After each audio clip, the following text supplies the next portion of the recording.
Hello. आज एक गोष्ट. एक मुलगा आहे ज्याला शिक्षणाची प्रचंड आवड आहे.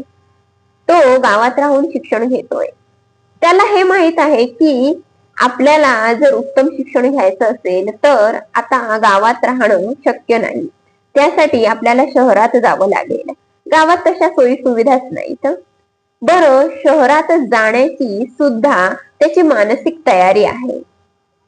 या सगळ्यात त्या मुलाच्या वडिलांचं अचानक निधन होतं.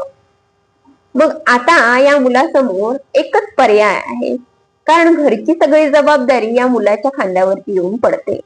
अशा परिस्थितीमध्ये स्वतःच्या शिक्षणाचा विचार आता तरी त्याला बाजूला ठेवावा लागतोय.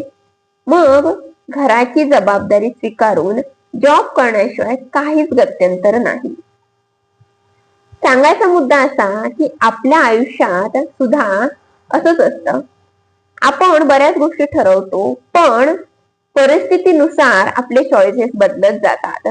परिस्थितीनुसार आपल्या समोर जे 2-3 पर्याय असतात त्यातला एक पर्याय आपण चूज करतो.